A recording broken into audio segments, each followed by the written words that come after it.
Quelles vont être mes obligations au regard du niveau de risque de l'intelligence artificielle que j'utilise?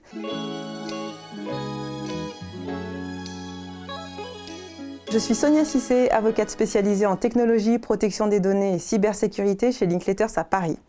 Je conseille mes clients de tout secteur, dans tous leurs projets innovants, que ce soit dans le cadre de la gouvernance des données, dans le cadre de la gestion de leurs incidents de cybersécurité ou tout simplement dans l'élaboration de projets informatiques.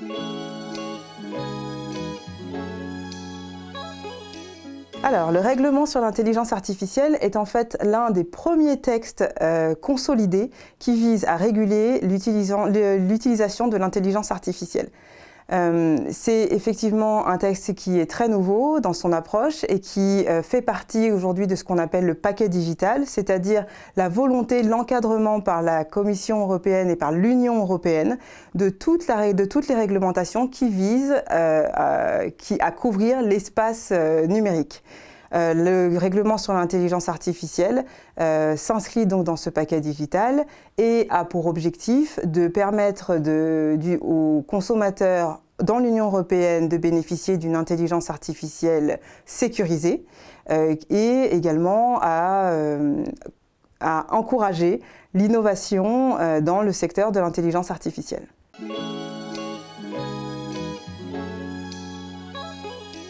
Après quelques années de débats, près de 2 ans de débats et même de renversement, bouleversement je dirais, dans les discussions, le règlement sur l'intelligence artificielle va entrer en application très prochainement. Il sera publié a priori en avril ou en mai et il rentrera en application 20 jours après sa publication au journal officiel.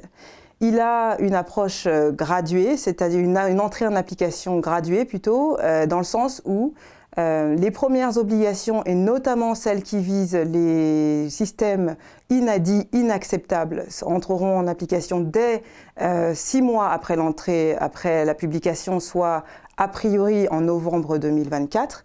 Et vous avez d'autres pans du règlement sur l'intelligence artificielle qui rentreront en application, par exemple, jusqu'à 36 mois après sa publication, soit directement en 2026.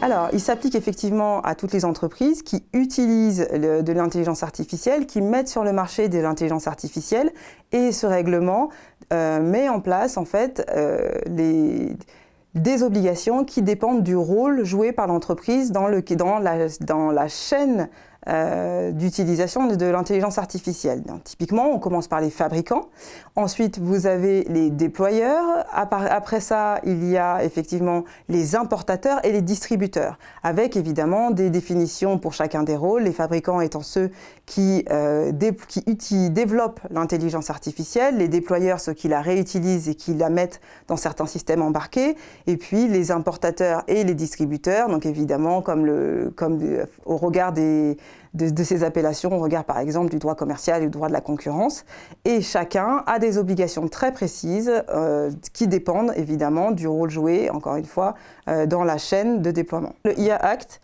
en réalité, il a un champ d'application extrêmement large. Donc par exemple, vous êtes une société américaine qui décide de déployer un système d'intelligence artificielle et de le vendre en Europe à des citoyens européens, vous êtes capturé par l'IA Act.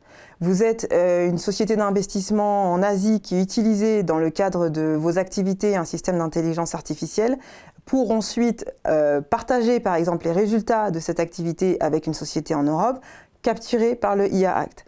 Et de la même manière, vous êtes une société pharmaceutique qui décide d'en bas d'intégrer un système d'intelligence artificielle dans vos process de mise sur le marché par exemple des médicaments. Vous êtes capturé par l'IA Act. Donc l'Europe reste compétitive dans la mesure où, même si l'utilisation qui est faite de l'intelligence artificielle est à l'étranger, si elle a un impact sur le territoire européen, dans ces cas-là, on est soumis au règlement sur l'intelligence artificielle.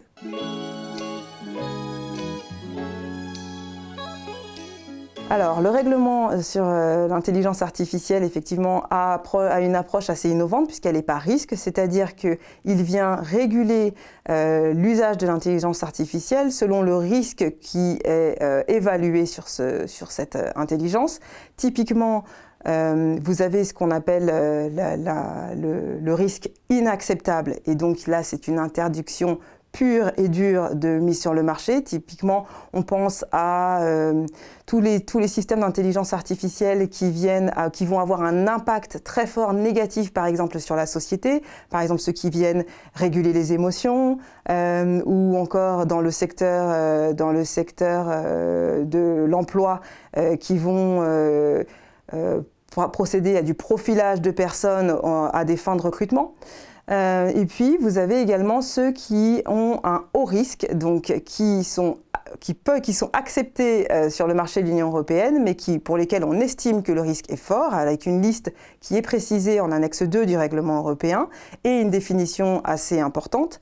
Et la raison de cette approche à haut risque, c'est qu'il y a un certain nombre d'obligations plutôt strictes et assez lourdes qui sont mises sur les systèmes d'intelligence à haut risque, avec une obligation de transparence, de bénéficier d'une documentation de conformité par exemple, et évidemment c'est au regard bien entendu de l'impact possible de ces systèmes.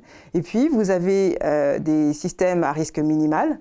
Par exemple, on pense tout de suite au chatbot, où l'obligation va être tout simplement de donner l'information à l'utilisateur du chatbot qu'il est en train d'interagir avec une intelligence artificielle et non pas avec un humain.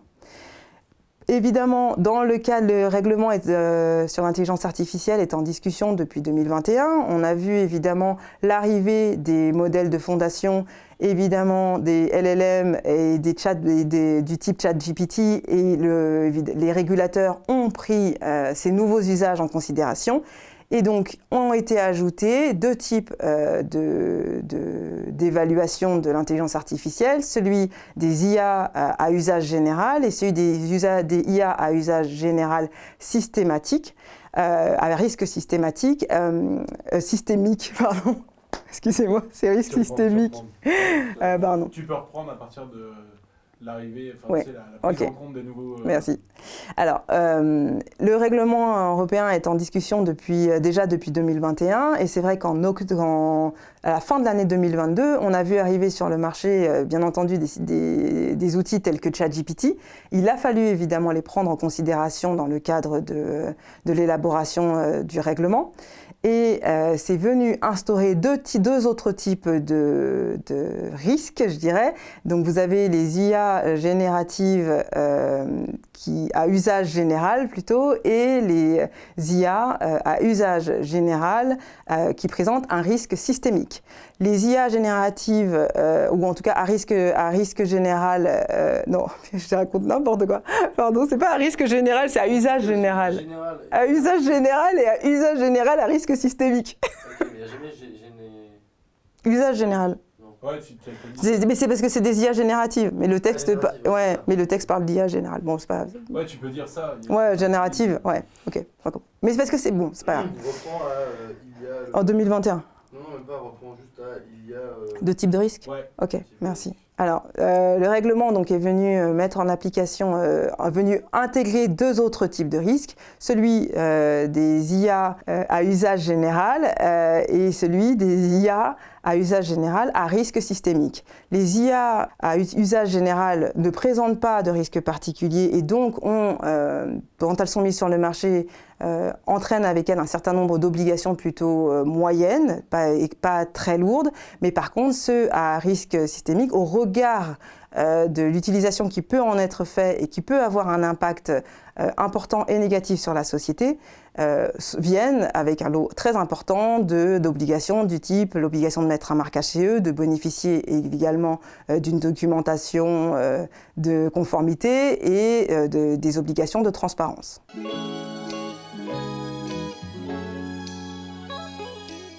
Alors, 4 conseils. puisque toute la question va être de savoir si, oui ou non, on est tenu de respecter le règlement sur l'intelligence artificielle et si on doit mettre en place un programme de conformité. La meilleure façon d'arriver à répondre à cette interrogation, c'est d'abord, la première question, c'est est-ce que le système que j'utilise aujourd'hui, l'intelligence artificielle que j'utilise, est capturée par le texte, répond à la définition qui est prévue dans le règlement européen sur l'intelligence artificielle.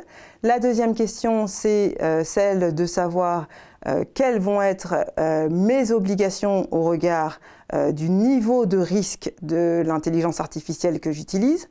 Bien entendu, la troisième question, c'est celle du rôle que l'on joue. Est-ce que l'on est déployeur, est-ce que l'on est fabricant ou est-ce que l'on est distributeur? La quatrième question, c'est aussi bien entendu de s'interroger sur quel est le champ d'application de l'intelligence artificielle par rapport au système d'intelligence artificielle que je suis en train de mettre en œuvre.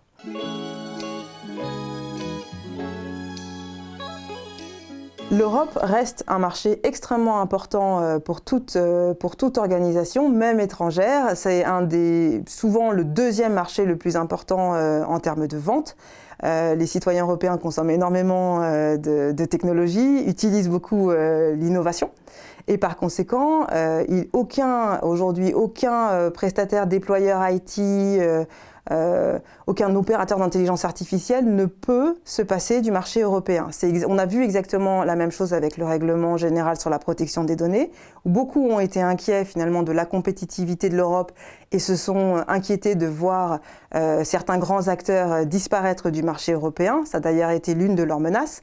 Mais en pratique, on a bien vu aujourd'hui, près de 6 ans après l'entrée en application du RGPD, que tous ces grands acteurs sont encore présents et qu'ils ne peuvent se départir d'une puissance économique comme l'Europe.